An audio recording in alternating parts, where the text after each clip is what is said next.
Brought to you by Palvi Agrico. आता शेतीसाठी जे काही लागणार ते घरपोच मिळणार, तेही मोबाईलच्या एका क्लिकवर।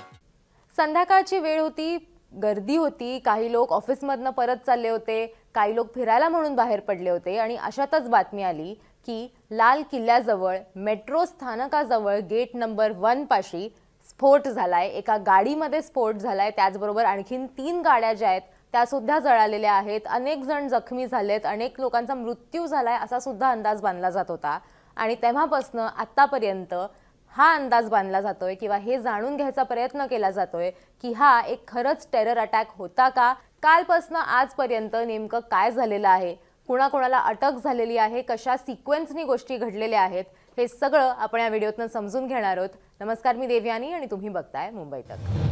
जी माहिती आपल्याला मिळालेली आहे त्या माहितीनुसार दिल्ली ब्लास्ट केसमध्ये आतापर्यंत काय काय झालेलं आहे, घटनाक्रम या सगळ्याचा काय होता ते आपण थोडक्यात समजून घेणार आहोत। त्याच्यासाठी आपण काही ग्राफिक्स आणि सीसीटीव्हीच्या माध्यमातून हे सगळं बघणार आहोत आणि हे समजून घेणार आहोत की हा ब्लास्ट नेमका कुठे झालेला होता, कसा झालेला होता, त्यावेळेला लोक काय करत होते, ते कुठे होते, त्यांच्या आयुष्यात काय सुरू होतं आणि मग पुढे जे काही घडत गेलं त्याचं किंवा जी काही कारवाई करण्यात आली ती कशी करण्यात आली ते सुद्धा आपण बघणार आहोत। तर सगळ्यात पहिले जर आपण बघितलं तर वेळ होती 6:52 ची, ज्यावेळेला लाल किल्ल्याच्या इथे जे मेट्रो स्थानक आहे तिथल्या गेट नंबर 1 वरती हा ब्लास्ट जो आहे तो झालेला होता एका गाडीमध्ये। ती गाडी होती I-20, त्याच्यामध्ये 3 लोक होते असं म्हटलं जात होतं। त्याचबरोबर इथल्या आजूबाजूच्या परिसरामध्ये ज्या गाड्या होत्या त्यांना सुद्धा म्हणजे त्यांचं सुद्धा नुकसान जे आहे ते झालेलं होतं। त्याच्यामध्ये काही रिक्षा होत्या आणि त्याचबरोबर अनेक लोक सुद्धा तिकडे आजूबाजूला होते।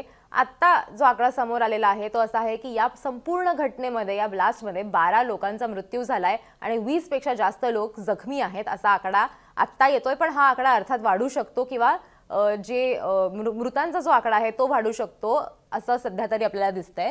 तर सगळ्यात पहिले जर आपण बघितलं तर हा बेसिक एक मॅप आहे। इकडे जर तुम्ही बघितलं तर लाल किल्ला आपल्याला इथं बघायला मिळतोय, त्याचबरोबर ह्या मधला जो पॅच आहे इथे हा मेन रोड आहे आणि इथे जंक्शन आहे आणि हा तो स्पॉट आहे जिकडं स्फोट झाला असं म्हटलं जात होतं। या स्पॉटवरती ती गाडी जी आहे ती अगदी स्लो स्पीडनी पुढे पुढे जात होती आणि इथे जाऊन तिचा ब्लास्ट जो आहे तो झालेला होता। तर तो नेमका कशामुळे झालेला होता त्याचं ते सुद्धा आपण बघणार आहोत, पण किंवा त्याची जी माहिती आहे ती सुद्धा आपण जाणून घेणार आहोत। पण मुळात हा तो स्पॉट आहे, अप्रॉक्सिमेट लोकेशन आहे, हा तो स्पॉट आहे जिथं स्फोट झाल्याचं आपल्याला बघायला मिळतंय।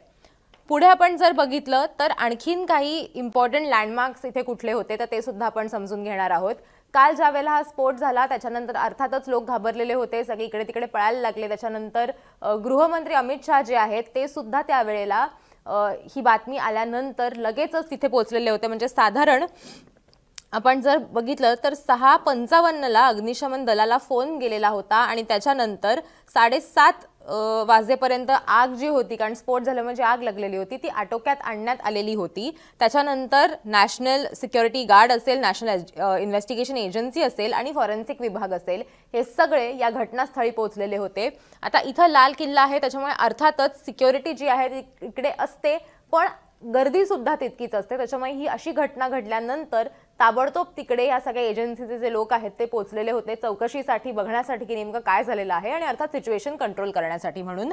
तर इथे आपण जर बघितलं तर आपल्याला इथे दिसतंय की हे ते मेट्रो स्टेशनचा मार्क आहे किंवा मॅपवरती आपण जर बघितलं तर इथे मेट्रो स्टेशन आहे असं म्हटलं जातं आणि ह्या स्पॉटला साधारण हे जंक्शन आहे। या जंक्शनवरनं थोडंसं समोर गेल्यानंतर इथे तो स्फोट जो आहे तो झालेला होता या मेट्रो स्टेशन पाशी। इथे लाल किल्ला आहे आणि इथे आपण जर बघितलं तर लाल किल्ल्याला ॲडजसेंट जे पार्किंग म्हटलं जात होतं की त्याच्या शेजारच्या भागातच पार्किंग होतं, त्या पार्किंगमधनं ती गाडी जी आहे ती बाहेर निघालेली होती आणि मग तिचा पुढे जाऊन स्फोट झालेला होता। हे जे म्हटलं जात होतं ते पार्किंग आपल्याला सध्या तरी इथे स्पॉट करता येत आहे। हेच ते पार्किंग असेल का याची कुठलीही गॅरंटी सध्या नाहीये, मात्र हे एक मॅप द्वारे जर आपण बघायचा विचार केला तर हे ते पार्किंग आहे असं म्हटलं जाऊ शकतं। त्याच्यानंतर हा अर्थात मेन रोड आहे, हा जंक्शन आहे आणि इथे स्फोट झाला हे होतं।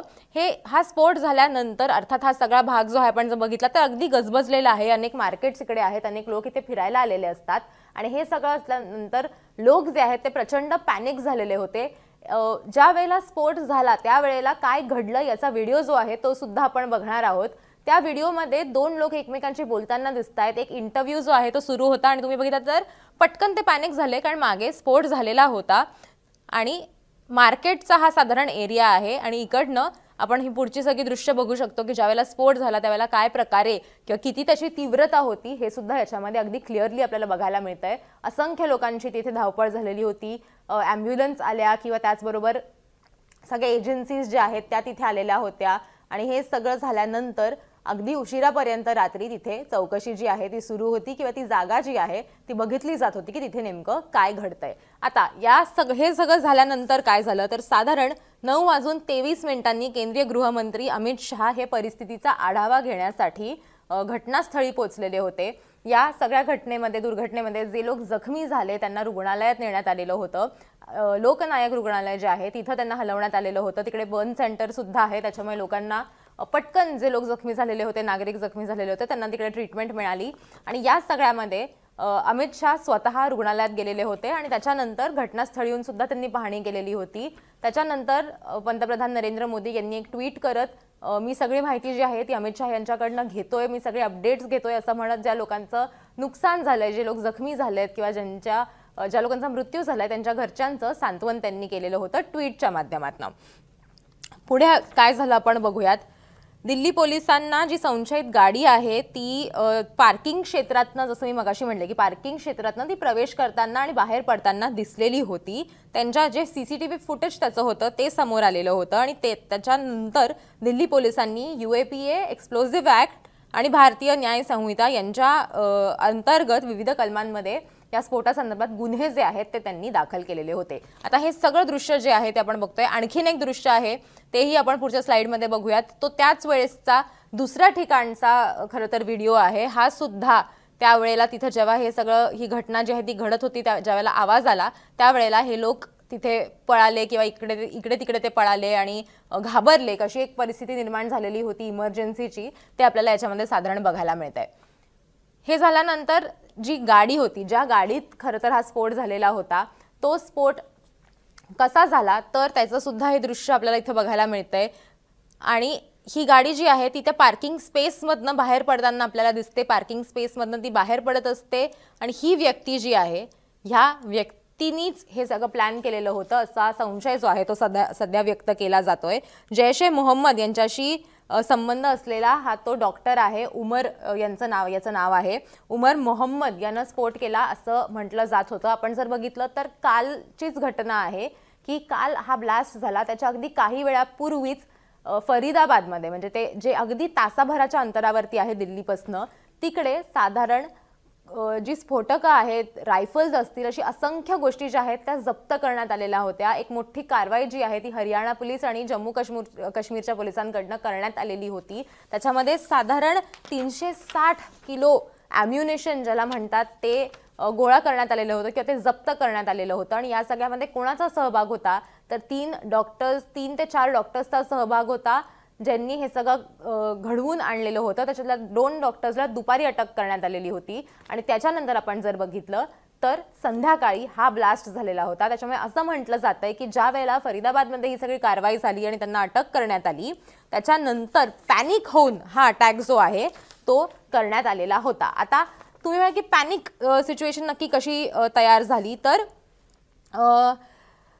हे जे दहशतवादी मॉड्यूल फरीदाबादमध्ये आपल्याला बघायला मिळालेलं होतं त्याच्या आधारावरतीच ही एक सिच्युएशन जी आहे ती तयार झालेली होती असा संशय आता व्यक्त केला जातोय. याच्यामध्ये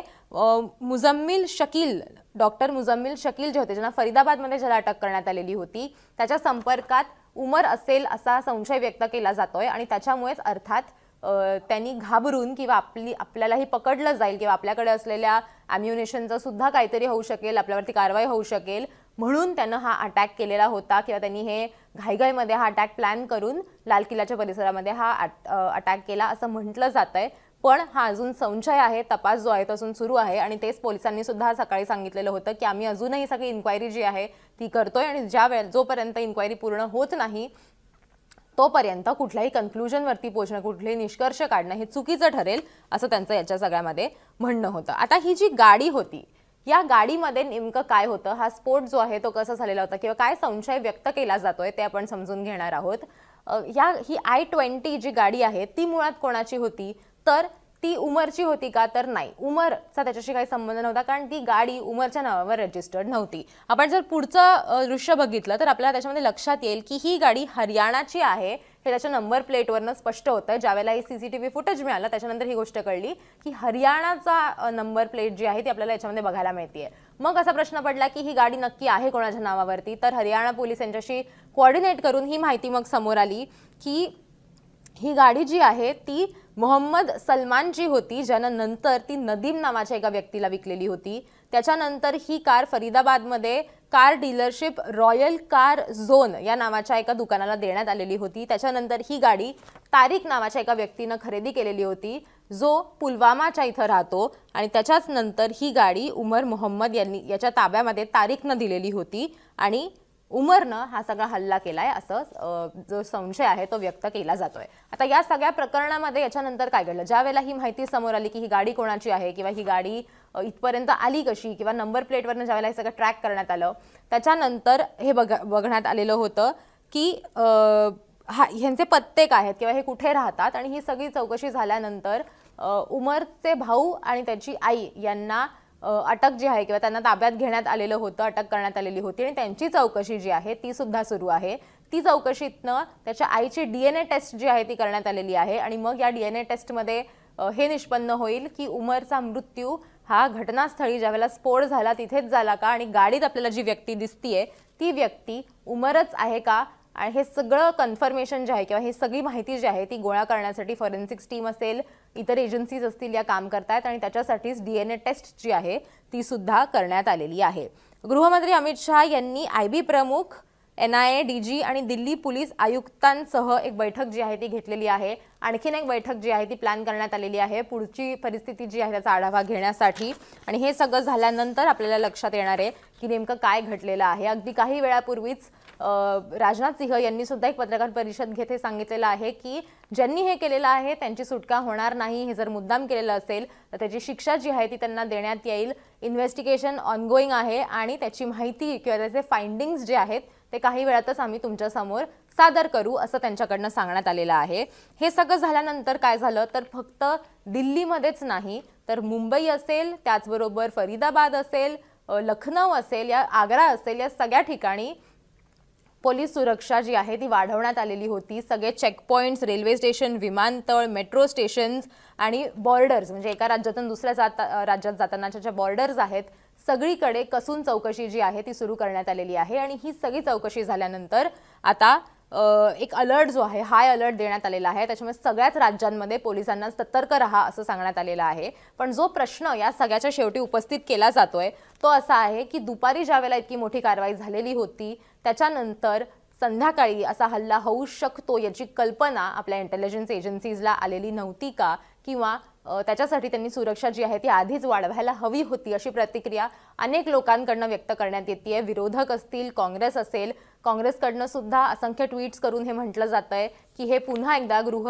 मंत्रालयाचं फेलियर आहे की त्यांना इतक्या मोठ्या अटॅकची माहिती ही आधी मिळाली नाही. हा CNG ब्लास्ट होता का हा ठरवलेला ब्लास्ट होता, कारण आणखीन एक डिटेल याच्यातलं जे आहे ते असं होतं की हा ब्लास्ट जो आहे तो कशामुळे झालेला होता तर स्फोटामध्ये अमोनियम नायट्रेट, इंधन तेल आणि डेटोनेटरचा वापर झाला असं सुद्धा म्हटलं जात आहे. त्याच्यामुळे हे जर असेल तर मग आणखीनच लोकांचा संशय जो आहे तो आणखीन दाट होत जाणार आहे आणि त्याच्यामुळेच हे म्हटलं जात आहे की गृह मंत्रालयाचं हे फेलियर आहे का. त्याचबरोबर आता याचे जे या प्रकरणातले अपडेट्स असतील ते सगळे अपडेट्स आम्ही वेळोवेळी तुमच्यापर्यंत घेऊन येणारच आहोत. तुम्हाला हा व्हिडिओ कसा वाटला ते मला कमेंट करून नक्की सांगा. आणि सोशल मीडियावरती अनेक पोस्ट असतात पण त्याच्यातल्या कुठल्या माहितीवर विश्वास ठेवायचा आणि कुठला नाही हे बघणं ही अतिशय महत्त्वाचं आहे. त्याच्यामुळे व्हेरीफाईड चॅनल्सवरती जाऊनच तुम्ही बातमी बघा आणि कुठलीही गोष्ट पोस्ट करा हा सल्ला सुद्धा देण्यात येतोय. तुम्हाला या सगळ्याबद्दल काय वाटतं ते मला कमेंट करून सांगा. आणि मुंबई तकला जर तुम्ही अजून सबस्क्राईब केलं नसेल तर मुंबई तकला सबस्क्राईब करायला विसरू नका.